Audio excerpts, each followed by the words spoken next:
The first thing my best friend said was, "Watch my sister for a few minutes," like he was asking me to hold his coffee. The second thing he did was leave. I stood there with my hands in my jacket pockets, listening to the lock click behind us, and wondered if he knew exactly what he was doing or if this was just how accidents started. We were at the repair shop where he worked, a narrow place that always smelled like hot metal and dust, even when nothing was running. Fluorescent lights hummed overhead. It was after hours. He'd gone to grab a part from the warehouse across town, swore he'd be 10 minutes. That was 20 minutes ago. His sister leaned against the counter like she belonged there, which she did. She always did. Mid-40s, maybe older, hair pulled back without trying to hide the silver, sleeves rolled up to her elbows like she didn't mind getting dirty. She wore confidence the way some people wore cologne. Not loud, just there. "So," she said, breaking the quiet. He didn't even pretend to ask if that was okay with you. I shrugged. He never does. She smiled at that. Not a big smile. More like she was filing it away. We'd met a handful of times before. Birthdays. A barbecue once. She was always polite, a little distant, like she was standing on the other side of a glass wall. Tonight felt different. Smaller. Closer. The kind of close you don't notice until you're already in it. She picked up a rag and wiped her hands, even though they weren't dirty. I noticed the way her fingers moved. Slow. Precise. Like she was choosing what to do with them. "You can sit, if you want," she said, nodding at the stool near the counter. "I'm good," I said too quickly. Then added, yeah, sure." I sat. The stool creaked. I laughed, embarrassed, and she tilted her head, watching me like I'd just said something interesting without meaning to. The shop felt too quiet after that. No radio. No machines. Just the hum of the lights and the distant traffic outside. She poured coffee from a pot that had clearly been sitting there too long and slid a mug toward me. "It's bad," she warned. I took a sip anyway. It was awful. Burnt and cold at the same time. "Thanks," I said, because that's what you say. She didn't drink hers.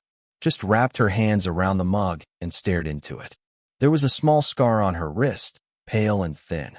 I wondered where it came from and hated myself for wondering. "You always this nervous?" she asked. I looked up. "What?" She smiled again, softer this time. "You keep tapping your foot." I stopped. Then, a second later, started again without realizing it. "Sorry," I said. "Don't be." She paused. "It's kind of grounding." The word hung there between us. Grounding. Like she'd chosen it carefully. We stood like that for a while, not talking.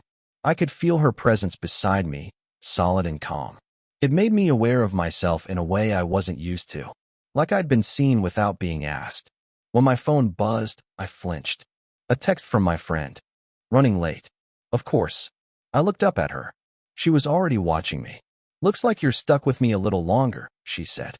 The lights flickered, just once. She reached past me to steady a loose lamp on the counter, her arm brushing mine. It was nothing, barely a touch, but it stayed with me. Even now, it's that moment I can't stop thinking about. Not the lock, not the quiet, just the way she didn't pull her arm away right away. The second time was on a Sunday, which felt important somehow. She'd texted my friend asking if he knew anyone who could help move a few shelves at the shop. He was out of town. He gave her my number without asking. I told myself that didn't mean anything. Still, I stared at my phone longer than I should have before replying. When I got there, the shop looked different in daylight. Less secret. Dust caught in the sun coming through the front windows. She had music playing low from her phone, something old and soft, the kind you don't notice until it stops. "Hey," she said when she saw me. No surprise in her voice. Like she'd expected I'd come. We worked without talking much at first. She directed. I lifted. The shelves were heavier than they looked. She apologized twice. I told her it was fine both times. It wasn't a lie. Up close, I noticed things I hadn't before. The faint lines at the corners of her eyes. A tiredness she didn't bother hiding.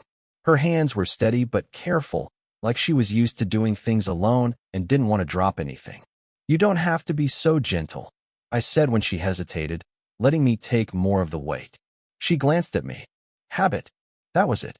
That was all she said. But it landed heavier than the shelves. At one point she laughed. Just a short sound, surprised, when I nearly lost my grip and had to reset. It wasn't loud. It wasn't meant for anyone else. It made something in my chest tighten in a way I didn't have a name for. We took a break near the counter. She leaned back against it, rolling her shoulders like they ached. I handed her a bottle of water. Our fingers touched. She didn't pull away. She didn't move closer either. Just stayed still, like she was deciding something. "You're quiet," she said. "Yeah," I said. Then, after a second, "I listen." She nodded, like that explained everything. The music ended. Neither of us reached to restart it. The silence crept in again, familiar now. She rubbed her wrist absent-mindedly, the one with the scar. "It's stupid," she said suddenly. I waited. She didn't look at me. "I keep thinking I should already have all this figured out," she went on. "Life, work, people." She exhaled through her nose. "Turns out you don't age out of being unsure." I didn't answer right away. I was afraid of saying the wrong thing. Or the right one. "I don't think anyone does," I said finally. She looked at me then. Really looked. Her expression softened, then tightened again, like she'd gone somewhere and come back too fast. She pushed off the counter. "We should finish up." We did. When we were done, the shop felt different again. More orderly. Less empty. At the door, she hesitated, keys in hand. "Thanks for coming," she said. "You didn't have to." "I wanted to," I said before I could stop myself. She held my gaze a second too long. Then she unlocked the door. "Yeah," she said quietly. "I know." It started raining before either of us noticed. We were closing up late again. Not planned. Just one of those things where time slides sideways when you're focused on the same small task. I was replacing a flickering light above the back workbench. She stood below me, holding the ladder steady, telling me which wire was which like she trusted me not to mess it up. "You don't have to rush," she said. "It's not going anywhere." "I know," I said. Still rushed. The rain hit the metal roof hard all at once. Loud. Sudden. The kind that makes conversation feel optional. She looked toward the front windows, then back at me, her hand still wrapped around the ladder rung. I noticed her grip tighten, just slightly. "Did you drive?" I asked. She nodded. "Yeah. Storm's not supposed to let up for a while." She shrugged. "I've waited out worse." Something in the way she said it felt like it wasn't about the weather. The shop felt smaller with the rain. Warmer. The air thick with that electric smell storms bring. When I climbed down, I was closer to her than I meant to be. Close enough to notice the faint scent of soap on her skin. Close enough that neither of us moved right away. She stepped back first. "Sorry," she said, even though she hadn't bumped into me. "It's fine," I said. Too quickly again. Her phone rang. The sound cut through the space between us. She glanced at the screen, and her face changed. Not dramatically, just enough. She didn't answer right away. Let it ring once more. Twice. I turned away, pretending to busy myself with the toolbox. She started, then stopped. "It's someone I should answer." I nodded. "Yeah, of course." She stepped a few feet away, voice low. I didn't mean to listen. I couldn't help it. I caught fragments. A name. A sigh. The word "still." Her shoulders stiffened as she spoke, like she was holding herself upright by force. When she hung up, she stayed where she was for a moment, phone still in her hand. "You okay?" I asked. She looked at me, then past me. "He wants to meet. To talk things through." A pause. Again. I didn't know what to say. I felt something hot and stupid rise in my chest, and pushed it back down. "You don't have to," I said carefully. She laughed under her breath. "That's what everyone says." She walked back toward the counter, set her phone down face first, leaned her palms against the surface, and bowed her head for a second. Just a second. Then she straightened, smoothing her shirt like she could smooth the moment too. "I should probably head out before the rain gets worse," she said. "Yeah," I said. "Probably." At the door, the thunder cracked so loud it made her flinch. Without thinking, I reached out. My hand closed around her wrist, right above the scar. I didn't mean, I started. She looked down at where I was touching her, then back up at me. The air between us felt charged, like it might snap if either of us moved wrong. My thumb shifted. Just a fraction. She didn't pull away. And for a split second, neither did I. We didn't touch again after that. Not that night. Not right away. The rain softened, then stopped. leaving the shop wrapped in that heavy quiet that comes after something loud has passed through. She stood by the door with her keys in her hand, like she'd forgotten what they were for. "I should go," she said. She didn't move. I nodded. I didn't move either. The silence between us wasn't awkward anymore. It was dense, like it had weight. Like if one of us spoke the wrong way, it would all collapse. She exhaled slowly and set the keys down on the counter instead. The sound was small, but it landed hard. "This can't keep feeling like this," she said. I didn't ask what this was. I knew. I just waited. She crossed her arms, then uncrossed them, then leaned back against the counter. Her eyes weren't on me at first. They were on the floor, the shelves, anywhere that wasn't my face. "I'm tired," she said. Not sleep tired. Just tired of being careful all the time. That felt important. I stayed quiet. She looked up then. Really looked. There was no softness in her expression now. No teasing. Just something raw and unsettled. "What are we doing?" she asked. The question sat there. It wasn't sharp. It wasn't accusing. It sounded almost afraid. "I don't know," I said. My voice came out steadier than I felt. "I keep telling myself it's nothing, and then it doesn't feel like nothing."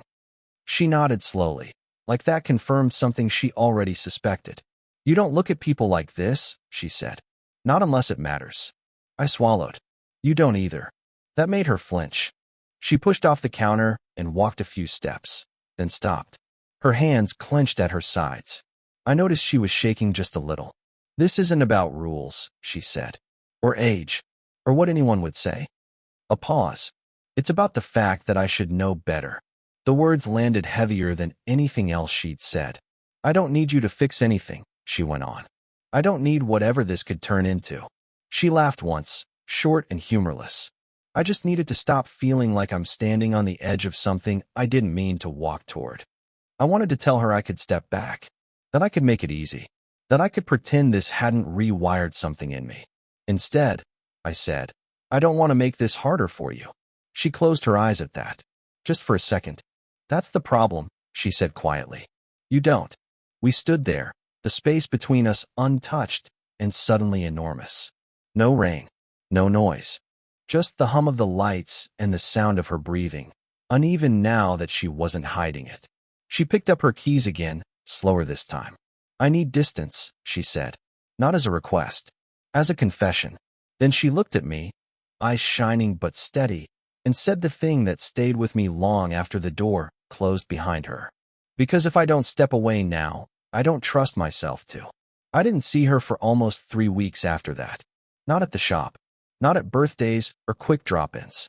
My friend didn't mention her, which somehow made it worse. I told myself the distance was working. I stopped checking my phone every few minutes.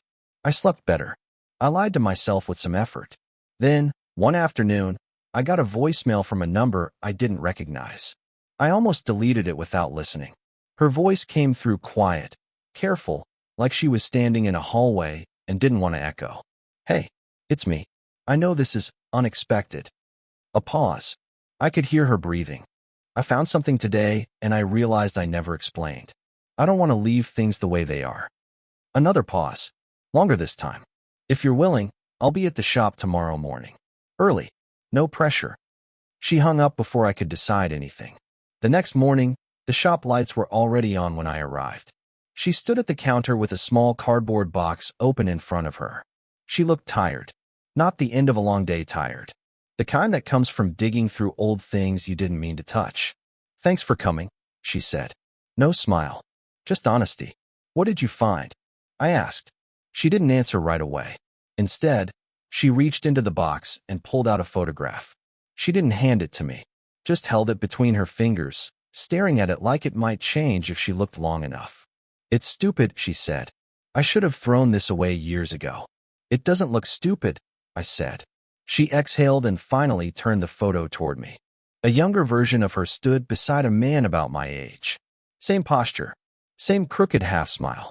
Even the way he leaned slightly toward the camera felt familiar in a way that made my stomach drop. "He died," she said simply. The words settled between us. "Heavy. Final. Car accident," she added, like she was reading off a list. "We were together 6 years. Thought we had time." I didn't know what to do with my hands. I put them in my pockets, then took them out again. You didn't remind me of him at first, she said quietly. That would have been easier. But the way you listen, the way you don't rush to fill silence. She shook her head. That part snuck up on me. I swallowed. I'm sorry.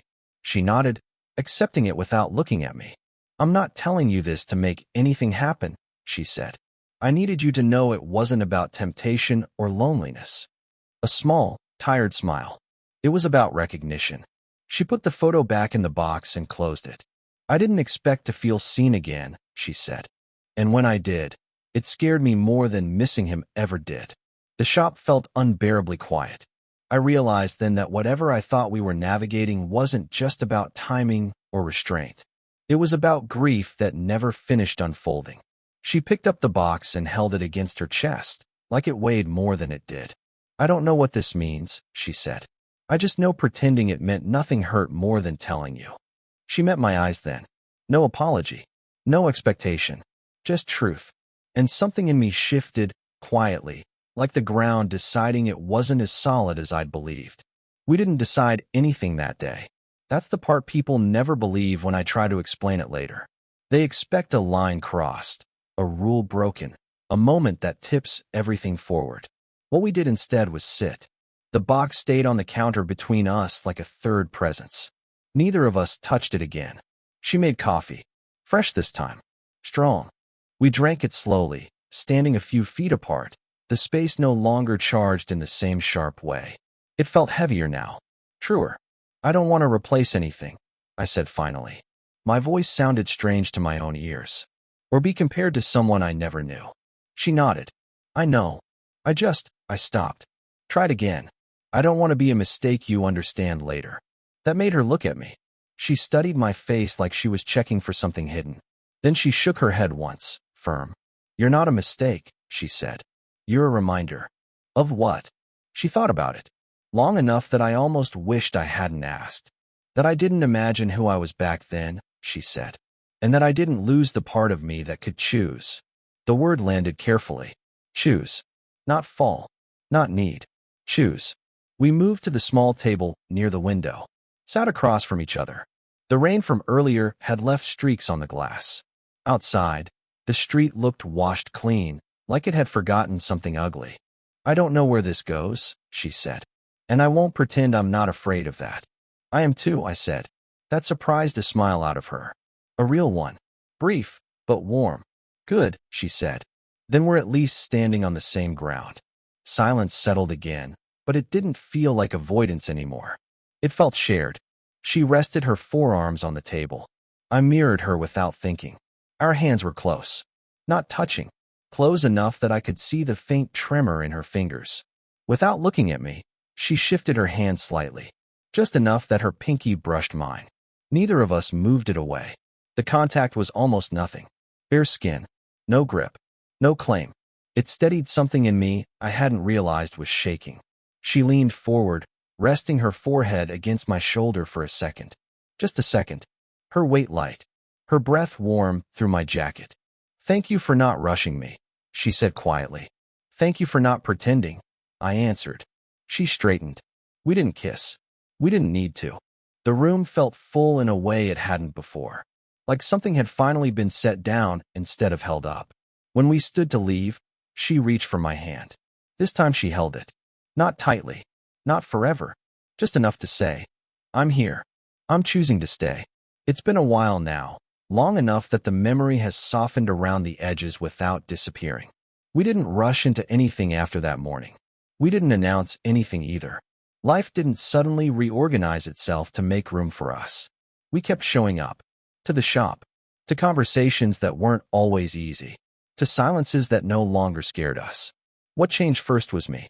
I stopped mistaking intensity for urgency. I learned that wanting something didn't mean grabbing for it. That staying could be just as brave as chasing. I listened more. Not just to her, but to myself. To the part of me that used to think being chosen meant being needed. I learned that it could also mean being trusted. For her, the change was quieter, but deeper. She laughed more. Not the careful kind. The surprised kind. She stopped apologizing for taking up space. Some days were still heavy. Grief doesn't leave because you invite something new in, but it stopped running the room. She let herself want without immediately pulling back. She let moments stand without interrogating them. We never labeled what we were in a hurry. That felt important. Instead, we built something ordinary and solid. Shared dinners that ended in half-finished sentences. Long walks where we talked about nothing important and everything that mattered. Sitting side by side while the world did whatever it was going to do. Love, I learned, doesn't always arrive like a storm. Sometimes it comes like weather you notice only because you're suddenly not cold anymore. There were still looks we held a second too long. Still moments where the weight of our choices pressed in. But those moments didn't feel forbidden anymore. They felt earned, considered, chosen. The age difference stopped being the headline. It became background noise. What mattered was how we met each other where we were. How neither of us tried to turn the other into a fix or a replacement or a proof of anything. We didn't save each other. We just stopped walking away. When I think back to that first night, the locked door, the hum of the lights, the almost touch that lingered in my head for weeks, I don't feel restless anymore. I feel grateful for the slowness, for the restraint, for the fact that what we built didn't burn bright and disappear. It stayed. And maybe that's what real connection looks like when you're paying attention. Not fireworks. Not fate shouting in your ear. Just two people choosing to sit in the truth together and seeing what grows. If this story made you feel something, let me know in the comments. Would you want more stories like this?